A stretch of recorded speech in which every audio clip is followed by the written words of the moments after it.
There's a version of financial struggle that nobody talks about. Not because it's rare, but because it looks completely fine from the outside. The car is clean. The apartment is furnished. The vacations get posted. And yet, underneath all of it, there's almost nothing left. No cushion. No margin. No real security. Just the appearance of it. At some point, a quiet shift happens in the lives of a lot of people. It's not dramatic. There's no single bad decision. It's more like a slow accumulation of choices that all made sense at the time. Choices built less around what they needed and more around what they felt they were supposed to have.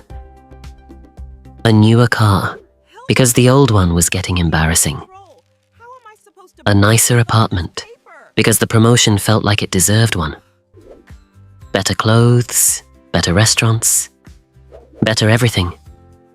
Because life was improving. And it felt right to let that show. This is the part nobody warns you about. Not the reckless spending, not the obvious mistakes. The dangerous kind of financial behavior is the kind that looks completely reasonable. There's a psychological mechanism at work here that rarely gets named. When income rises, there's a window, brief but powerful, where you could either build security or upgrade your image. Most people upgrade the image. Not out of vanity, exactly. Out of something more human than that.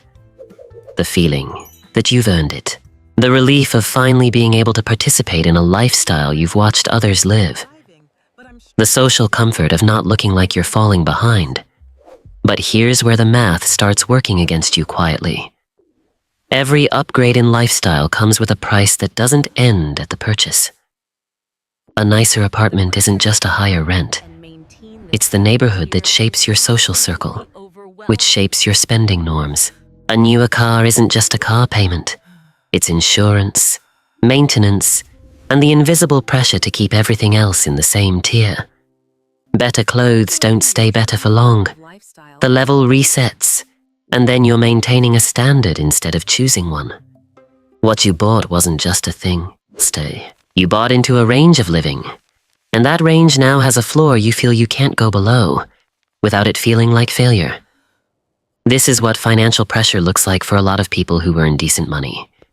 It's not debt from emergencies, it's debt from identity, from the cost of sustaining an image of stability that doesn't actually exist yet. Think about what people spend on without much thought. The dining out that happens because everyone in your circle dines out. The gym membership in the upscale part of town because the cheaper one felt like a downgrade. The phone upgrade every cycle because an older phone at a certain income level starts to feel incongruent. None of these things are outrageous in isolation. Together, they become the architecture of a lifestyle that quietly costs more than it should. And the most insidious part is that it all photographs well. You post a picture from a rooftop restaurant, and people assume you're thriving. You drive to work in a car that signals success, and your colleagues assume financial confidence. The image you project becomes the identity you feel locked into. And once you're locked in, stepping back feels like stepping down, even when stepping back would actually set you free. Meanwhile, the people who are genuinely building wealth often look noticeably quieter about it. Not because they're hiding anything, but because they redirected the money that would have gone toward image into something less visible. Savings rate, invested assets, paid off debt, an emergency fund that could absorb a real crisis without panic. They're not driving the aspirational car. They're not in the most impressive apartment for their income. They've made a deliberate choice, maybe not even fully conscious, to care less about what their finances look like and more about what they actually are. The gap between those two things, what finances look like versus what they are, is exactly where so many people quietly lose years of potential progress. There's also an emotional cost that doesn't show up in a budget. When your lifestyle is stretched to its limit, the psychological weight of that follows you everywhere. A slow month at work becomes terrifying instead of inconvenient. A car repair becomes a crisis. An unexpected bill lands like a threat. You're not just financially thin. You're emotionally fragile in ways that affect decisions, relationships, and how you move through the world. That's not a small thing. Financial anxiety has a way of coloring everything. And the trap is self-reinforcing. Because when you feel financially anxious, you're more likely to spend on things that temporarily relieve that anxiety. A nice dinner to decompress, a purchase that gives you a brief sense of control, a trip that lets you disconnect from the pressure for a few days. The spending that created the stress becomes the way you cope with it. So what's the exit?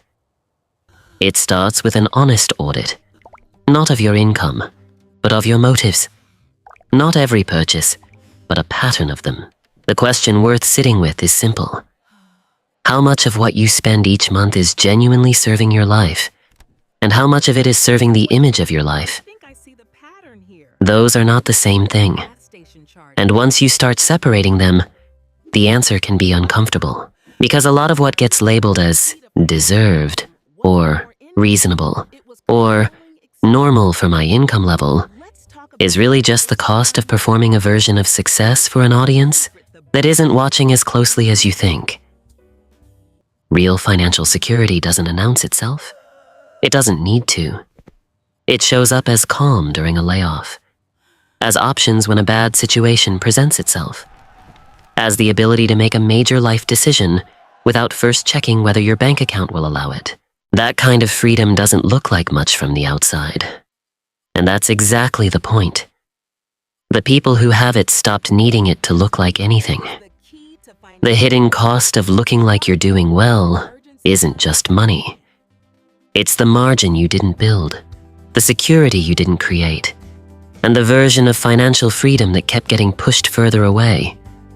Not because you weren't earning enough, but because so much of what you earned went toward maintaining the appearance of already having arrived. The shift worth making isn't dramatic. It's just deciding, quietly, that you'd rather have the real thing than the image of it.